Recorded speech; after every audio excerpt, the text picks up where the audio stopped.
The Day of the Doctor is one of the show's biggest and most popular episodes. This special brought together the 11th and 10th Doctors as well as introducing John Hurt's War Doctor. It's widely known that this role was originally envisioned for the 9th Doctor, but was reworked after Christopher Eccleston turned it down. But few know just how close to shooting this change was made and why exactly Chris decided against appearing in this special.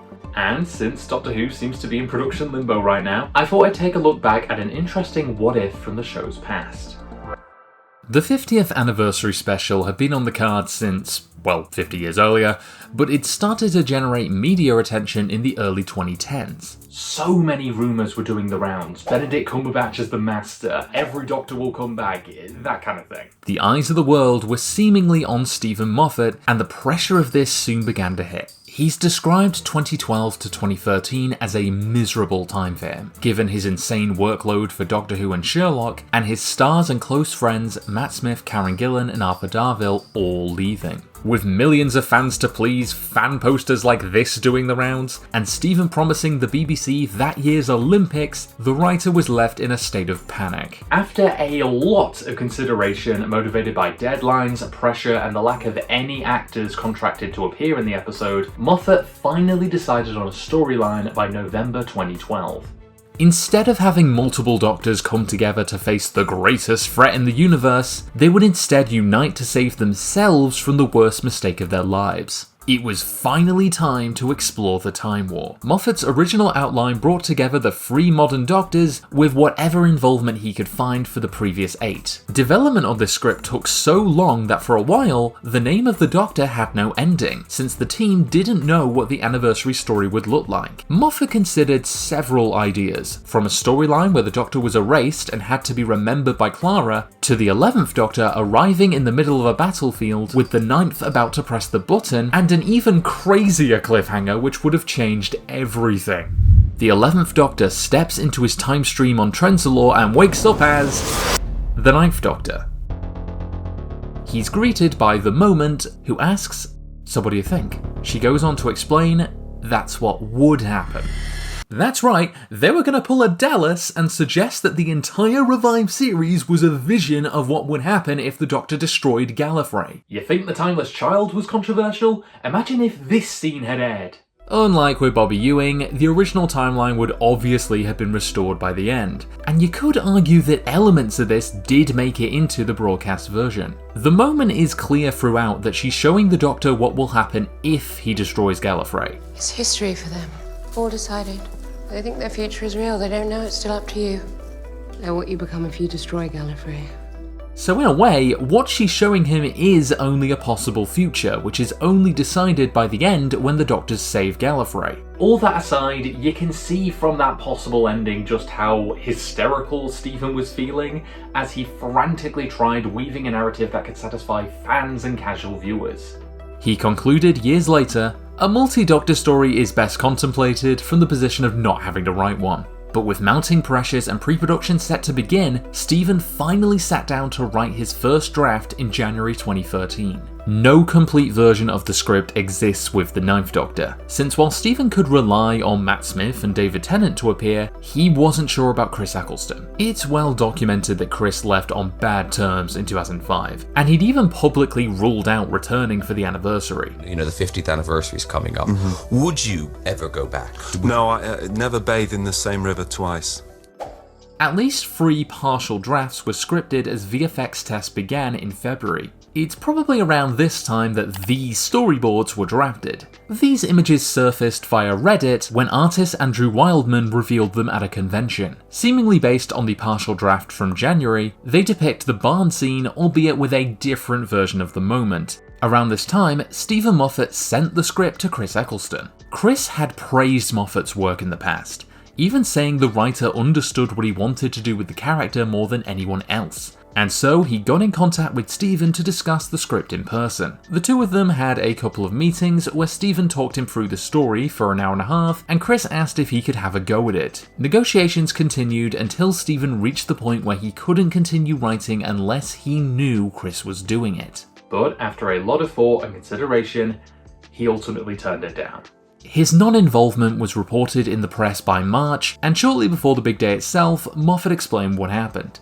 I sort of knew that he wouldn't. I know Chris a bit. I did a couple meetings, and there was a moment, I suppose a giddy moment, where I thought, would he actually do it? This wasn't the kind of decision he took in a funk or that he was cross. He was very measured, very kind, very gentlemanly about it. He's a good bloke. If you look at Chris's career, this is not what he does. The Ninth Doctor turns up for the battle and not the party.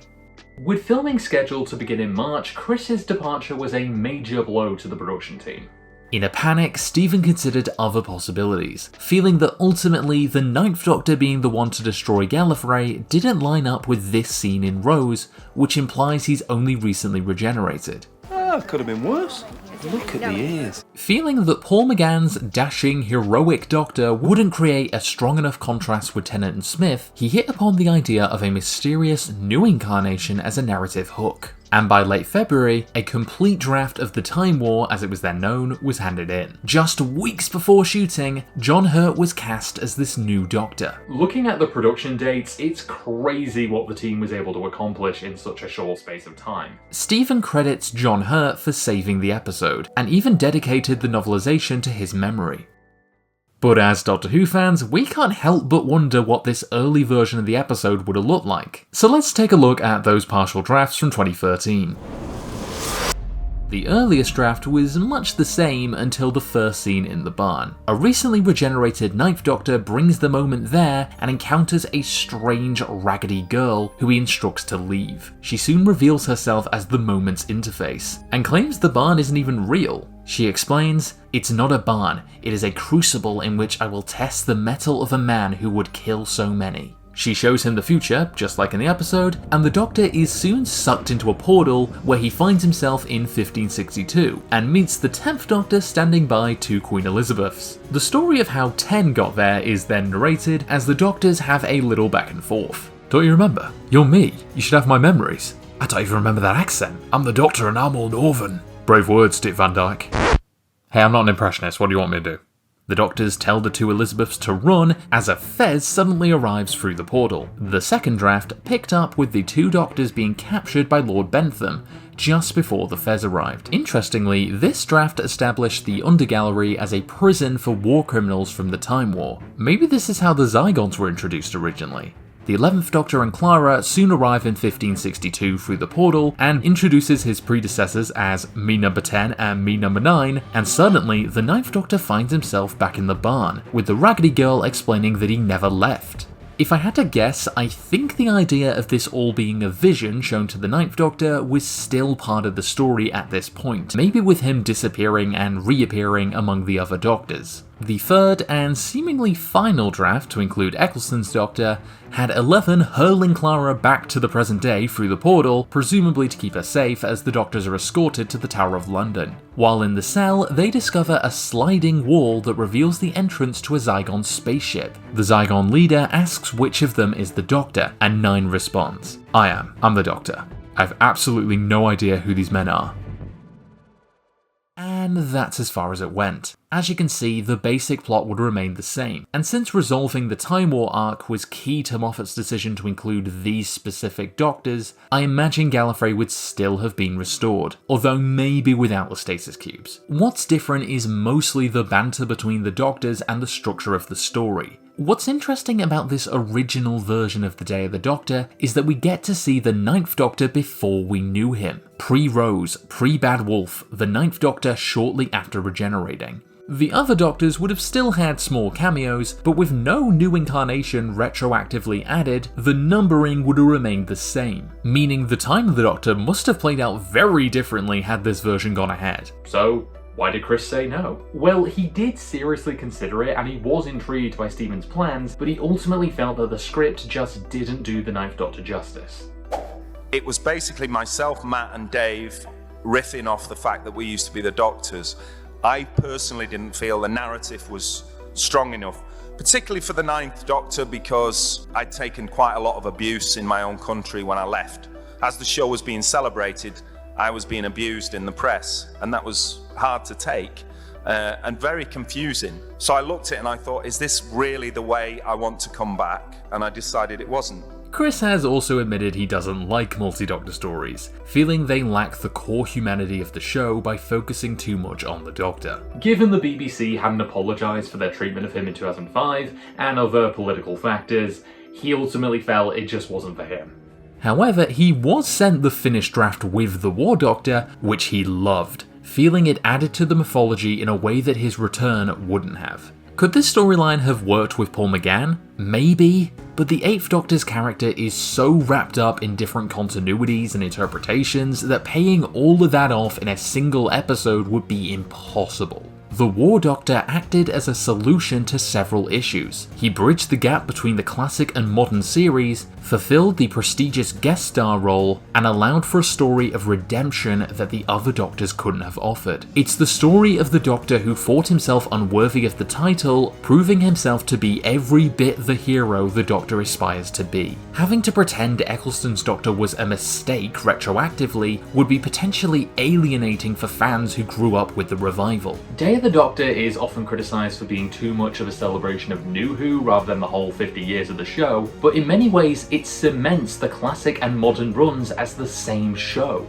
I recently asked my subscribers if they would have preferred the 9th Doctor version of the episode, and while many voted yes, I saw a wide range of comments, from those saying they wanted 9 back but with the War Doctor, to some saying they would have preferred Paul McGann, to even some who felt the story only worked for them with Eccleston. Personally, given the tight schedule, insurmountable pressure, and Chris's absence, I think the finished episode is an absolute triumph that celebrates the Doctor's character in a way no other anniversary special has managed. Would the Day of the Doctor still be as popular if Chris had stayed on? Would that Dallas-style ending still be keeping me up at night? Let me know your thoughts on this particular what-if scenario in the comments below, and until next time, Have a fantastic life.